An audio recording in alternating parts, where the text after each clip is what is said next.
Ok, bah, on commence. Bonjour à tous. Attendez, je vais juste couper le son. Voilà.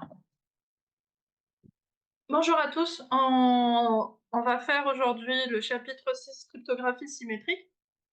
Donc, dans la cryptographie symétrique, en fait, là, ce qu'on a vu jeudi dernier, c'était la cryptographie classique. Dans la cryptographie classique, bah, le problème qui se posait, c'est que la sécurité reposait sur le fait que l'algorithme de chiffrement et de déchiffrement devait rester secret. Par exemple, si on connaît le chiffrement de César, on sait comme quoi c'est un décalage de 3 positions des lettres de l'alphabet, et donc on pourra très facilement retrouver le, le, le message en clair. Donc la sécurité dans les algorithmes qu'on a aujourd'hui, c'est que les algorithmes sont connus de tous, et la sécurité ne va reposer que sur la clé, sur le secret de la clé. Donc, dans le cas d'abord, dans le cas de la sécurité de la cryptographie symétrique, ce sera sur le secret de la clé secrète. Dans le cas de la cryptographie asymétrique, ce sera la clé privée qui devra rester secrète. Donc, dans le chiffrement par bloc, on a plusieurs modes de chiffrement. Dans le chiffrement, on a plusieurs modes de chiffrement. On a le mode de chiffrement par bloc ou le mode de chiffrement en continu. Qui dit par bloc, quand on avait vu l'algorithme de Wigner, on avait vu comme quoi c'était partagé par bloc. Le message était chiffré par bloc et déchiffré par bloc. Bah, c'est la même chose. Dans le chiffrement en continu à flot, on va plutôt avoir un message qui va être chiffré bit par bit au fur et à mesure.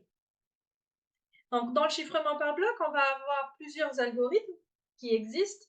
On cite par exemple DES, 3DES, IDEA, CAST 128, Blowfish, AES, et ainsi de suite. Donc là, on est en train de parler des algorithmes symétriques, entre parenthèses. Et pour le chiffrement par bloc, on a plusieurs manières de faire ce chiffrement par bloc. On a le chiffrement par bloc qui va utiliser ce qu'on appelle l'Electronic Code Book, ou ECB. Ça, c'est la méthode la plus évidente pour utiliser un algorithme de chiffrement par bloc. C'est on va découper le texte en blocs, et puis on va chiffrer bloc par bloc, indépendamment des autres blocs. Et donc, le problème qui se pose, enfin, ce qui va permettre finalement d'avoir un livre de codage électronique, car un même bloc de texte sera toujours chiffré en un même bloc de texte chiffré. Bien sûr, si on parle avec la même clé de chiffrement. C'est le mode opératoire le plus simple à utiliser, et l'avantage est que chaque bloc de texte en clair est chiffré indépendamment. Le défaut du mode ECB, c'est que justement, il est plus facile à cryptanalyser, puisque si le cryptanalyste retrouve un texte en clair et un texte chiffré de plusieurs messages, il peut commencer à construire un livre de codage sans connaître la clé, et donc pouvoir retrouver pour chaque bloc de messages chiffrés, c'est quoi la partie du texte en clair. Donc, en d'autres termes, quand on va faire un chiffrement par bloc en utilisant le CB, on va avoir le message clair va être partagé en blocs, M1, M2, M3 jusqu'à MN, et puis on va chiffrer chaque bloc avec la fonction de chiffrement et la clé K pour arriver à un bloc chiffré. Donc ici pour M1, j'utilise la fonction de chiffrement avec la clé, j'ai un premier bloc de texte chiffré C1, et ainsi de suite pour tous les autres. Vous remarquez comme quoi on n'utilise pas d'autres blocs ou autre chose pour le chiffrement. C'est vraiment direct. On a encore 3 autres modes de chiffrement pour le chiffrement par bloc. Ce sont des chiffrements avec chaînage de blocs. On va avoir CBC, CFB et OFB. Donc ici, on va utiliser une méthode de rétroaction, car le résultat du chiffrement du bloc précédent va être utilisé pour le chiffrement du bloc courant. Et en mode de chiffrement par chaînage, le bloc CBC, pour Cipher Block Chaining, et va combiner le texte clair par un OU exclusif avec le bloc chiffré précédent avant d'être chiffré. Et après qu'un bloc de texte en clair a été chiffré, le texte chiffré correspondant est aussi stocké dans un registre de rétroaction.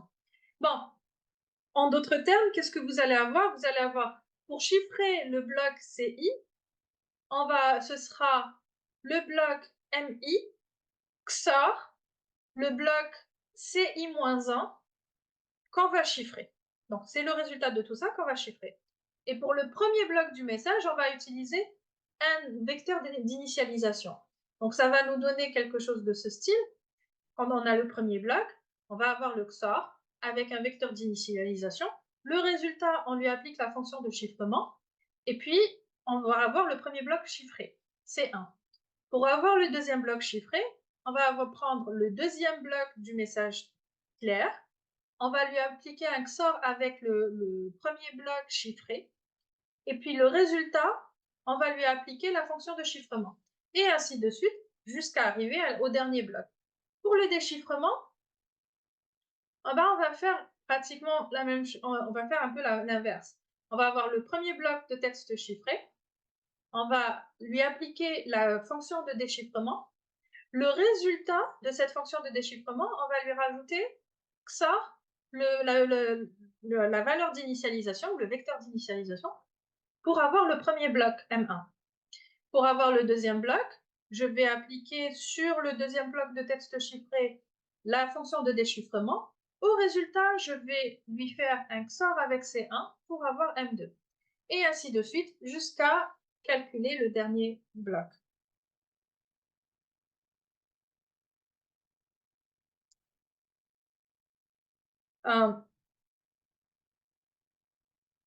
Donc CBC est performant, mais en cas d'erreur dans le texte chiffré, l'erreur va se propager dans le reste du texte. En plus de ça, avec ce mode, le chiffrement ne peut pas commencer avant qu'un bloc de données complet ait été reçu. Donc je ne peux pas chiffrer au milieu. Je dois avoir tout le bloc avant de pouvoir commencer le chiffrement. Le OFB et le CFB vont utiliser le bloc précédent, non pas pour modifier le chiffrement, donc on ne va pas faire le bloc précédent sort le message, le bloc de message, enfin, on ne va pas prendre plutôt le bloc de texte chiffré précédent sort le bloc de texte clair, mais on va modifier la clé de chiffrement avec le bloc précédent. Donc ça va aller, on pourra commencer le chiffrement, du moins commencer une partie, avant de recevoir les blocs. Donc pour OFB, on va pouvoir engendrer une séquence de clés Z1, Z2, Z3 et ainsi de suite, grâce aux formules Z0 est égal à un vecteur d'initialisation, et ZI est égal à ZI-1 auquel on va appliquer l'algorithme de chiffrement avec la clé K. Et pour tout I supérieur ou égal à 1. Et donc ensuite, le chiffrement va se faire par un OU exclusif entre MI et ZI.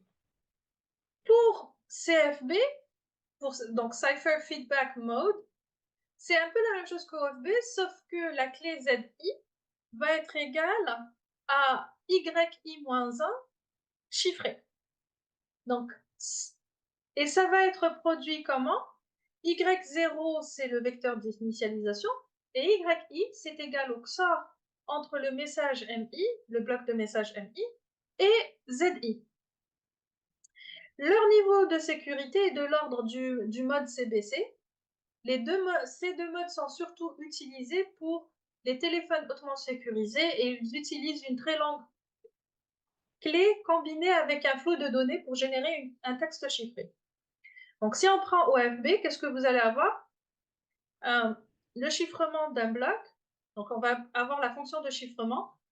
Si vous regardez bien, c'est pas le texte clair qui est en entrée, mais c'est la clé plus un vecteur d'initialisation. Puis en résultat, on va lui appliquer XOR avec le texte clair pour avoir le premier bloc de texte chiffré. Pour calculer le deuxième bloc de texte chiffré, je vais prendre le résultat de cette fonction, donc chiffrement de bloc entre vecteur d'initialisation et clé. Ensuite, je vais le mettre en entrée de la fonction de chiffrement de bloc avec la clé. Et le résultat de cette fonction, on va lui appliquer XOR, le texte clair, le deuxième bloc de texte clair, pour avoir le deuxième bloc de texte chiffré, et ainsi de suite. Tandis que pour CFB, ce qu'on aura, c'est le vecteur d'initialisation plus la clé, on va lui appliquer le chiffrement de bloc, puis on va mettre XOR, le texte clair, on aura le texte chiffré, et c'est ce texte chiffré qui va être en entrée pour le calcul suivant. Et on pourra continuer de la même manière jusqu'à terminer le chiffrement de tous les blocs. Donc, après, on a aussi le chiffrement en continu. Je vous avais dit qu'on avait le deuxième mode. Et dans cela, les algorithmes de chiffrement en continu vont convertir le texte en clair en texte chiffré, un bit à la fois. Et donc, on aura besoin d'un générateur aléatoire qui va engendrer un flux de bits S, 0 et 1, pour être combiné par un OU exclusif avec le flux de bits du texte en clair. Un exemple d'algorithme, RC4, qui va avoir, forcément dans ce cas-là, on va avoir des longueurs de clés qui sont variables. La sécurité des algorithmes de chiffrement par flux repose sur la qualité des générateurs aléatoires. Si vous avez un bon générateur aléatoire, il n'y a pas de problème. Si vous avez un mauvais générateur aléatoire, on peut retrouver les clés qui ont été utilisées pour le chiffrement et donc déchiffrer. Généralement,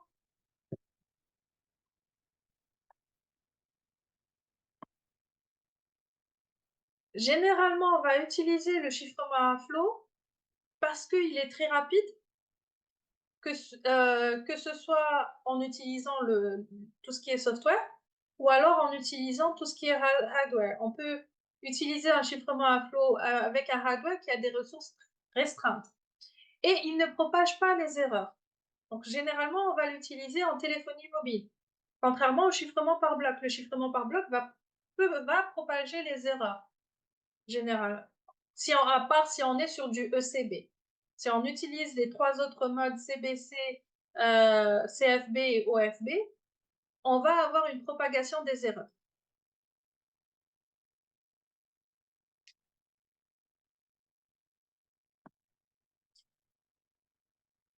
Donc, si on devait comparer entre ces deux modes, le système de chiffrement continu sont plus faciles à cryptanalyser par rapport à ceux par bloc, mais aussi les systèmes de chiffrement en continu sont plus faciles à analyser mathématiquement. Tandis que avec le chiffrement par bloc, une seule erreur va corrompre au moins un bloc de données, au moins, tandis que le chiffrement continu, quand il est réalisé, s'il y a une erreur sur un bit, il n'y aura un bit dans le texte chiffré qui va être corrompu. Et l'avantage du chiffrement par bloc, c'est sa capacité d'opérer, en d'autres termes, sur chiffrer un grand nombre de blocs plus rapidement que le chiffrement continu. Donc, on va avoir plusieurs algorithmes de chiffrement symétrique, DES, AES, IDEA et d'autres. Ce qu'on va voir, c'est DES et AES. Je ne sais plus si on va voir IDEA, mais bon, on verra. Donc, DES, qu'on appelait auparavant, qu'on appelle parfois DEA pour Data Encryption Algorithm.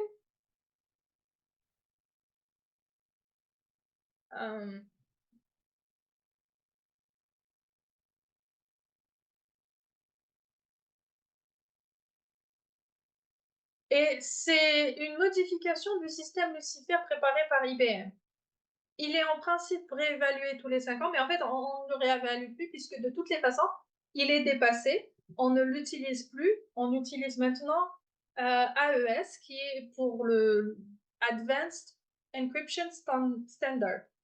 Donc ce standard, ce AES, se tend à se généraliser, et s'est généralisé, il ne se tend pas à se généraliser, il s'est généralisé, puisque le DES est obsolète. Donc le principe du DES, c'est que, en fait, la cryptographie traditionnelle mettait en œuvre des algorithmes relativement simples, avec des clés qui étaient longues pour en assurer la sécurité. Et maintenant, on est plutôt sur quelque chose qui va être inverse. Donc on va avoir un algorithme qui va être sophistiqué, mais des clés qui vont être courtes. Et le chiffrement se fait souvent par bloc. Les premières variantes du DES vont transformer un message clair de 64 bits en un message chiffré de 64 bits. Et vous avez 8 octets à l'intérieur, avec une clé secrète de 56 bits. En réalité, la clé secrète, elle est de 64 bits, mais 8 bits sont des bits de parité. Donc, ils ne rajoutent rien. C'est pour ça qu'on vous dit que c'est une clé secrète de 56 bits. C'est 56 bits effectifs. Et puis la fonction de chiffrement est construite comme une combinaison de substitution et de permutation. On a vu à quoi ressemblait la permutation auparavant en cours, jeudi dernier. La substitution, c'est, je vais dire par exemple, à chaque fois que je vais trouver un A, je vais le substituer par un D, par exemple. C'est juste un exemple pour avoir une idée. Et donc, on a un système itéré où n est le nombre d'itérations, et on appelle ça aussi des tours ou bien des rangs. Donc ces deux idées de chiffrement par bloc avec une clé courte et un système itéré existaient déjà dans Lucifer.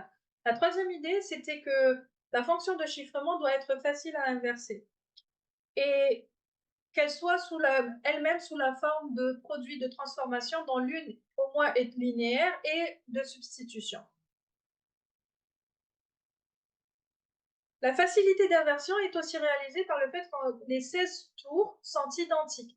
Et le tour 1, le tour 2, etc., algorithmiquement parlant, c'est les mêmes. La seule chose qui est différente, c'est comme quoi on va le paramétrer avec diverses fonctions de la clé. Donc l'algorithme est lui-même conçu de telle sorte à pouvoir effectuer le déchiffrement avec la même clé. Par contre, chacune des 16 itérations est contrôlée par des sous-clés dérivées de la clé maîtresse K. Et les étapes sont simplement exécutées dans l'ordre inverse. Donc, si vous allez chiffrer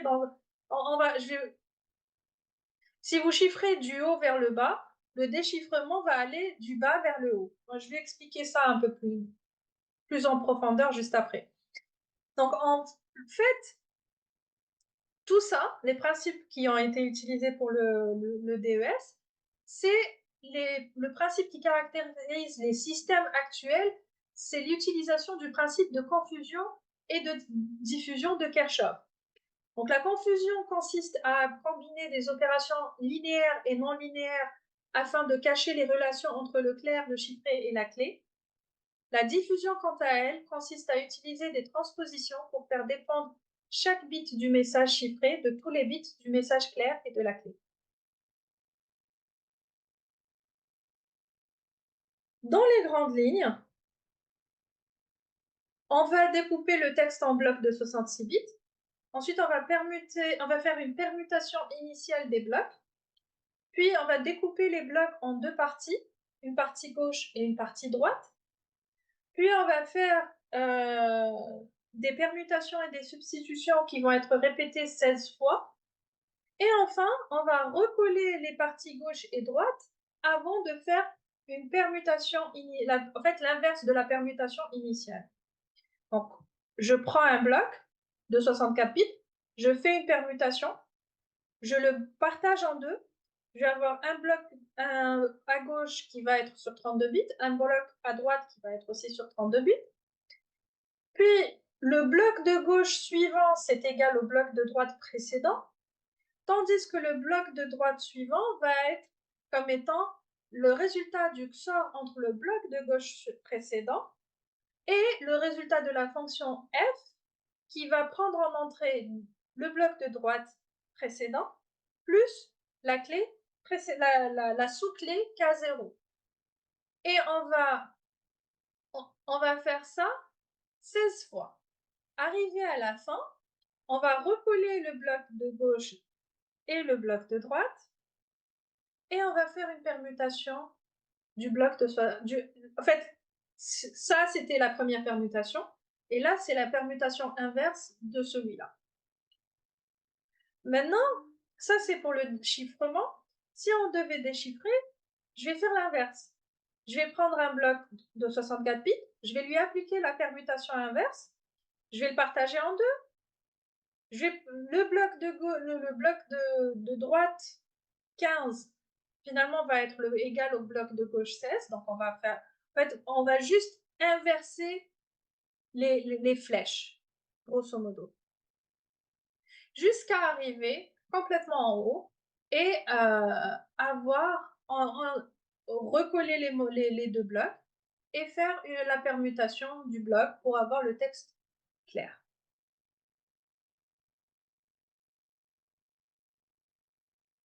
Tout ça, c'est des maths, de l'algèbre dont je ne vois pas l'utilité qu'on entre dans les détails plus que ça. Donc, on va passer à juste après. Donc, la fonction de déchiffrement, c'est pratiquement la même que la fonction de chiffrement. Et la fonction de la transformation T, alors où est-ce qu'elle est ici? Ah oui, c'est celle-là. Donc la transformation T, en réalité, ça va être quoi?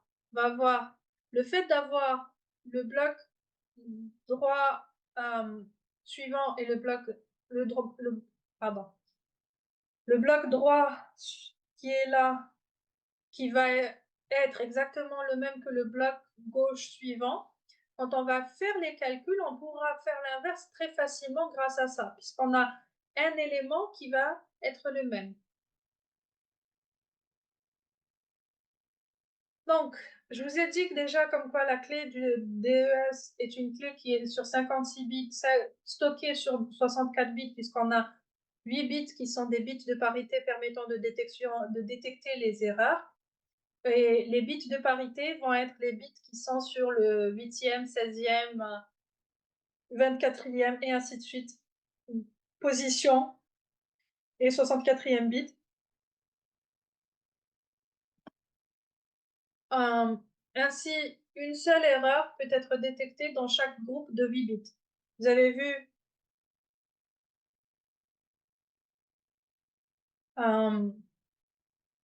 vous avez déjà vu ce que c'était que les bits de parité auparavant dans votre cursus universitaire, donc je vois pas, ça n'a pas de sens d'en parler plus en détail.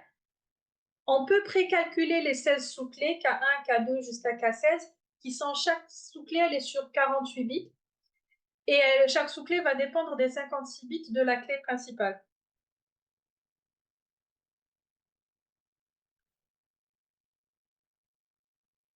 Et la création des sous-clés utilise des fonctions de sélection et de permutation.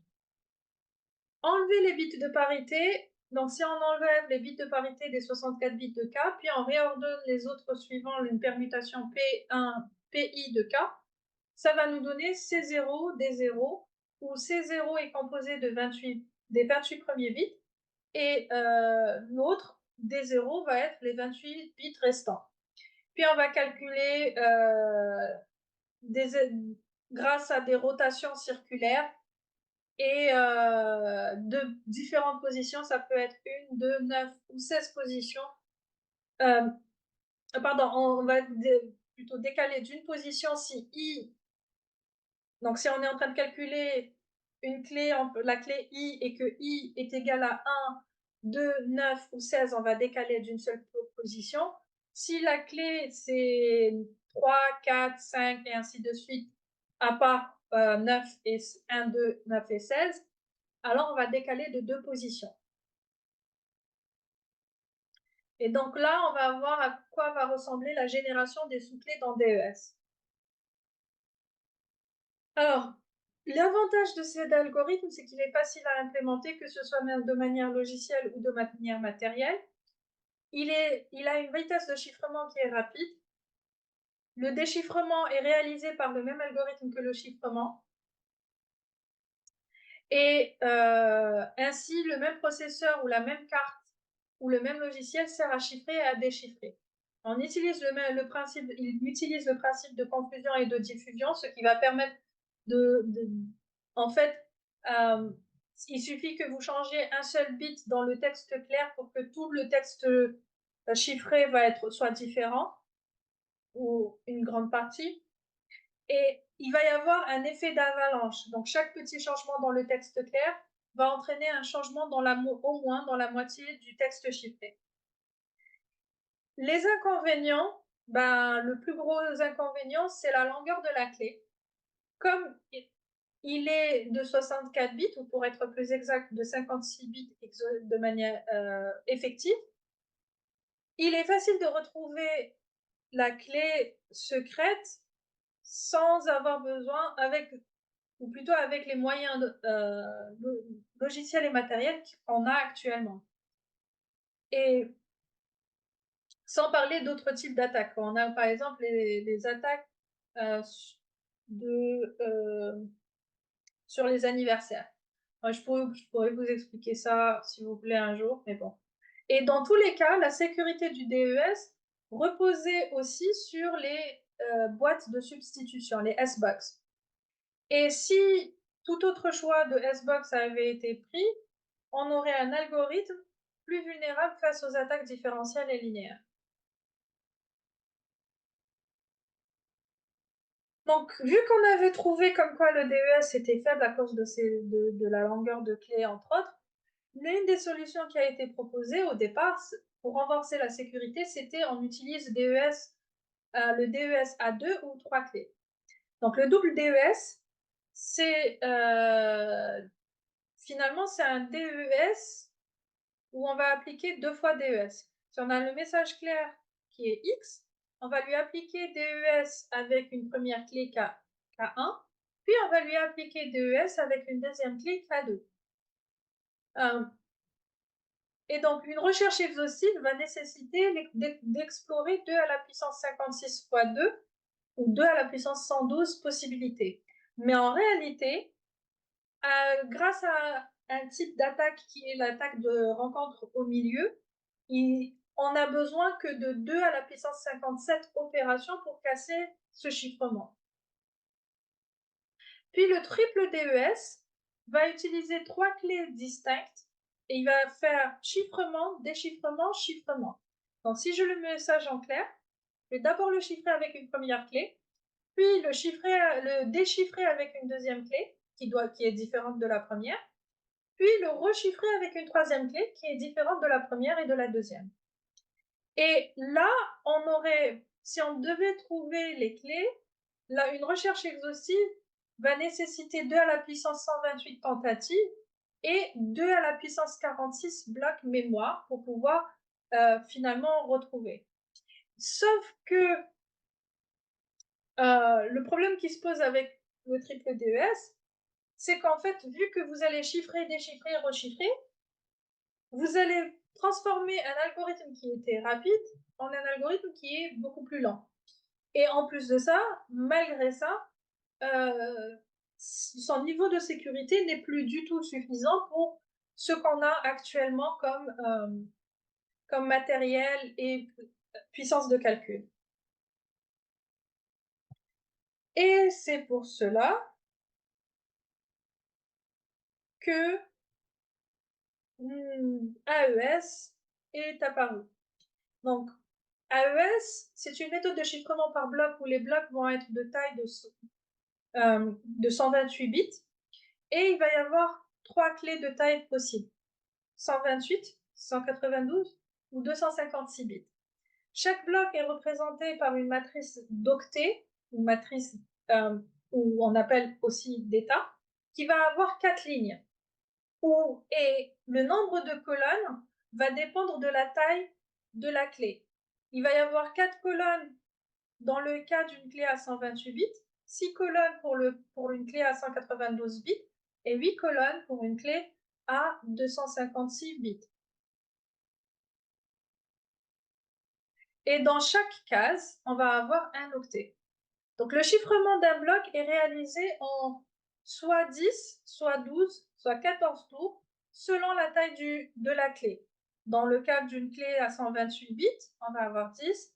Pour une clé à 192 bits, on va avoir 12 tours. Et pour une clé à 256 bits, on va avoir 14 tours. Chaque tour va comprendre 4 transformations. Une substitution sur chaque octet de l'état, une inversion, une transformation linéaire pi, un décalage cyclique de chaque ligne, une transformation de chaque colonne par multiplication par un polynôme à coefficient dans le corps de Galois de 2 à la puissance 8, GF 2 à la puissance 8, et un XOR avec une sous-clé de tour.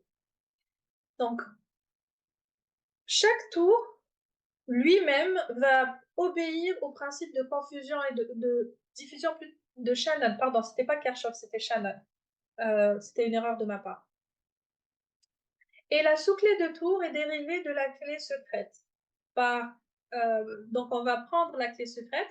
On va d'abord faire une expansion de la clé secrète. Et puis, aussi, on va aussi faire une expansion de la clé de tour. Pour être plus précis, pour calculer la sous-clé numéro 8, la ième sous-clé, on va devoir la déduire de la ième-1 sous-clé. Donc AES, quand on va avoir en entrée un bloc de 128 bits, donc si on prend un bloc de texte, on va prendre le texte, on va le découper en blocs de 128 bits. Pour chaque bloc de 128 bits, on va lui faire passer ces différentes fonctions. D'abord une substitution, puis le résultat, on va lui appliquer une permutation, puis au résultat, on va lui appliquer un XOR avec une sous-clé de tour, et on aura la sortie pour le tour. Et on va avoir autant de tours que nécessaire selon la taille de la clé. Donc l'avantage de l'AES, c'est qu'il est très rapide pour des processeurs à 8 bits, puisque ce sont ce genre de processeurs qui sont utilisés dans les cartes à puce et pour les implémentations logicielles. Puisque l'algorithme utilise des opérations qui sont simples sur les octets. La conception est relativement simple et il répond aux normes de sécurité requises. Tandis que IDEA, finalement, il y a IDEA. IDEA pour International Data Encryption Algorithm. Donc IDEA, la première version a été développée à Zurich par James L. Massey et Xiujie Lai. Je ne suis pas sûre que ça se prononce comme ça, hein, mais bon. Et publiée en 1990. Il s'appelait PES, non pas comme le jeu de foot, mais oui, pour Proposed Encryption Standard. Et l'année suivante, après que Biham et Shamir eurent présenté la cryptanalyse différentielle, alors c'est une type d'attaque qui permet de retrouver des textes clairs, etc., à partir de textes chiffrés, vous aurez bien compris. Les auteurs ont renforcé leur système pour résister à cette attaque. Et donc, il a été rebaptisé en IPES et ensuite en IDEA. Et il s'agit d'un algorithme qui est breveté aux USA, au Japon et dans plusieurs pays d'Europe. Alors, normalement, si je ne m'abuse, c'est un algorithme propriétaire aussi. Donc, c'est un algorithme de chiffrement par bloc de 64 bits où on va utiliser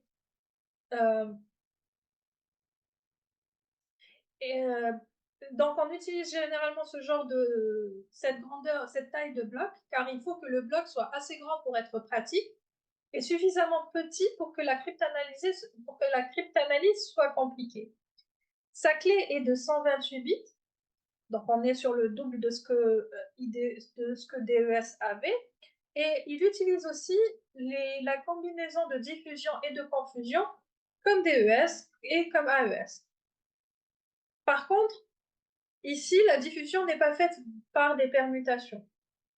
IDEA est fondé sur le concept de mixage d'opérations depuis différents groupes algébriques. Donc, les trois opérations élémentaires de l'algorithme sont le OU exclusif, l'addition modulo 2 à la puissance 16, la multiplication modulo 2 à la puissance 16 plus 1, et il n'y a pas d'autre opération. Les multiplications sont coûteuses en termes de temps, ce qui fait que IDEA est beaucoup plus lent que DES et même que AES.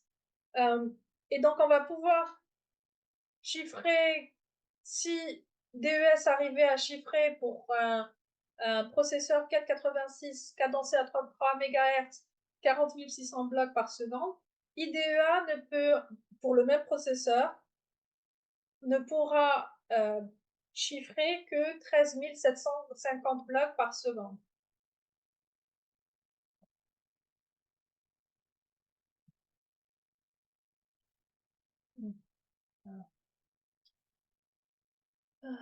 Donc,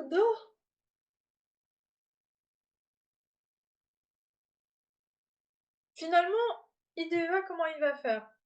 Le bloc de données, c'est des blocs de 64 bits qui est divisé en 4 sous-blocs de 16 bits. Et la clé aussi est divisée elle-même en 6 sous-clés de 16 bits. Les 4 sous-blocs deviennent les entrées d'une première ronde. Et dans une ronde, les 4 sous-blocs sont combinés par des XOR, des additions et des multiplications entre eux, avec les 6 sous-blocs de 16 bits dérivés de la clé. Et à la sortie d'une ronde, on va retrouver les 4 sous-blocs transformés. En d'autres termes, si on était là, on a un bloc qui est partagé en 4. Vous allez avoir le premier bloc, on va lui appliquer une multiplication modulo 2 à la puissance 16 plus 1 avec la première sous-clé. Ensuite, le résultat, il va aller par là et aussi par là, en entrée de cette fonction. Le deuxième bloc, on va lui appliquer une addition modulo 2 à la puissance 16 avec la deuxième sous-clé. Le résultat va aller vers ce XOR, mais aussi vers ce XOR, et ainsi de suite. Jusqu'à tout ça va représenter un seul tour. Et on va avoir pour IDEA plusieurs tours. 8 tours, pour être plus exact.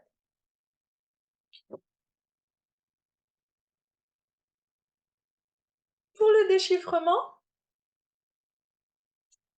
donc le déchiffrement avec IDEA, en ce qui concerne le déchiffrement, il va falloir modifier la clé de chiffrement par des calculs d'inverse, puis utiliser exactement la même fonction de chiffrement avec en entrée le bloc chiffré. Par contre, on va utiliser les clés inverses.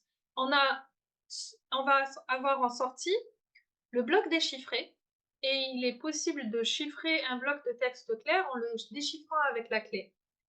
Puis, pour retrouver le texte clair, on le chiffre pour obtenir le résultat déchiffré. Donc, en fait, en d'autres termes, si je commence par le texte clair et que j'applique cet algorithme comme ça, je vais avoir un texte chiffré. Si je commence par un texte chiffré et que j'applique l'algorithme dans ce sens, je vais avoir le texte déchiffré. La sécurité d'IDEA en fait, si on devait essayer toutes les clés possibles, on aurait 2 à la puissance 128 clés possibles. IDEA est immunisé contre la cryptanalyse différentielle après 4 rondes. Or, on a 8 rondes dans cet algorithme, donc on est loin des 4 rondes problématiques. Et comme la plupart des algorithmes, il existe une série de clés qui sont faibles. Donc une clé faible est une clé particulière qui fait que le chiffrement devient faible, et donc on arrive à déchiffrer relativement facilement. Et pour ça, les clés faibles pour IDEA vont être de ce type-là. Ça, c'est en binaire. Plutôt, c'est en hexadécimal. Donc, vous allez avoir 0, 0, 0, 0, 0, 0, 0, 0, 0x, 0, et ainsi de suite. Là où vous avez des x, c'est un nombre hexadécimal quelconque. Et donc, la chance de générer une clé faible, par contre, elle est très petite. Elle est de 1 sur 2 à la puissance 96. Et 2 à la puissance 96, si vous arrivez à lire ce chiffre, c'est ça. Je vais même pas essayer de le lire, hein. Donc, le plus grand obstacle pour que IDEA soit un standard, c'est que ce soit un standard qui soit utilisé à grande échelle, c'est qu'en fait, IDEA est, euh, est, est propriété d'une entreprise. Donc, il y a un brevet dessus et il ne peut pas être utilisé par n'importe qui sans en acheter les droits d'utilisation.